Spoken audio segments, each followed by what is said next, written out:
इंसान के द्वारा मांस, अंडा और दूध से बनी चीज़ें खाने से होने वाले अर्थ को नुकसान, ह्यूमन बॉडी को नुकसान और जीव जंतुओं पर होने वाली क्रूरता के बारे में तो बहुत से लोग बताते हैं। मांसाहार छोड़कर शाकाहार को क्यों अपनाना चाहिए, इसके बारे में भी लोग अवेयरनेस फैलाते हैं, कैंपेनिंग करते हैं और छोटी मोटी रैलियां भी निकाली जाती है जिससे कि लोग और अवेयर हों और वीगन लाइफस्टाइल को अपनाएं।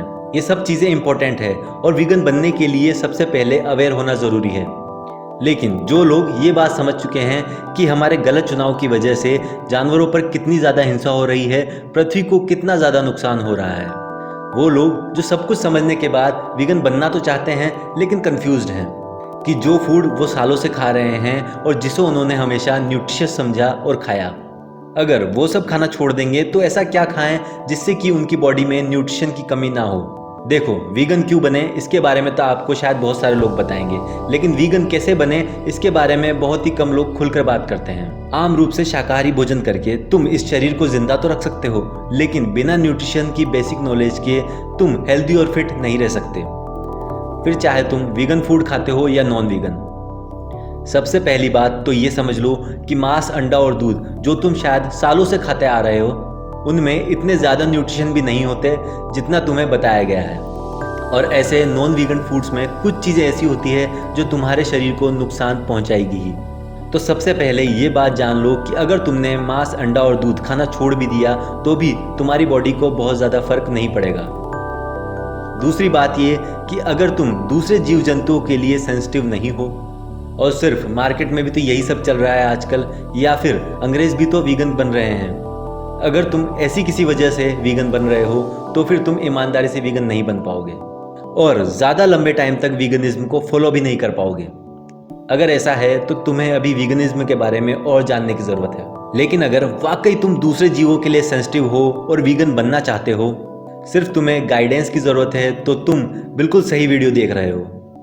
देखो, सबसे पहले तो ये बात समझते हैं कि अगर तुम 20, 30 या 40 सालों से मांस, अंडा और दूध का सेवन कर रहे हो तो ये सब चीज़ें खाना तो तुम्हारी आदत बन चुकी है और तुम्हारी रेगुलर लाइफ का हिस्सा भी है।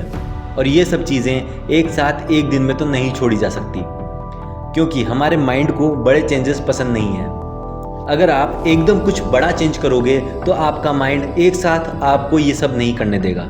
इसीलिए हमें एक एक करके नॉन वीगन फूड को छोड़ना है और साथ ही साथ एक एक शाकाहारी फूड को अपनी डाइट में इंक्लूड करना है।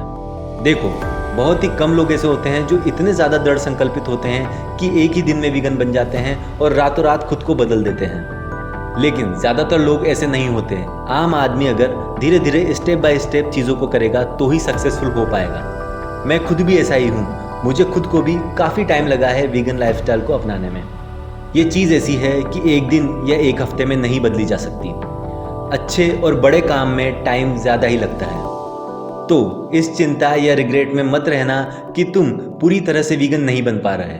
धीरे धीरे छोटी छोटी चीज़ों को बदलते चलो। सबसे पहले तुम अपनी रेगुलर डाइट में से मांस और अंडे को हटा करके शाकाहारी हाई प्रोटीन फूड्स जैसे दालें, राजमा, मूंगफली जैसी चीज़ों को इंक्लूड करो। इंडिया में आज भी ज़्यादातर लोग डेली मांस और अंडा नहीं खाते, तो इन्हें छोड़ना ज़्यादा आसान है। और मांस छोड़ना तो पहला कदम भी है तुम्हारा जानवरों के प्रति सेंसिटिव होने का। धीरे धीरे जब तुम अपनी डाइट में से मांस और अंडे को पूरी तरह से हटा दो तो उसके बाद डेयरी प्रोडक्ट को बंद करने की ज़रूरत है। लेकिन डेयरी एक ऐसी फूड आइटम है जो इंडिया के हर घर में रेगुलर बेसिस पर यूज़ की जाती है। बिना दूध के तो हमारे यहाँ लोगों का दिन ही शुरू नहीं होता। एक चाय तो भैया मिलनी ही चाहिए। और दूध से बने हुए उत्पाद इतने ज़्यादा फैले हुए हैं आम इंसान की लाइफ में कि इन्हें छोड़ पाना किसी के लिए भी बहुत ज़्यादा मुश्किल है। डेयरी प्रोडक्ट्स को कैसे छोड़ा जाए और इनकी जगह कौन से फूड इंक्लूड किए जाएं अपनी डाइट में, इसके बारे में नेक्स्ट वीडियो में बात करेंगे।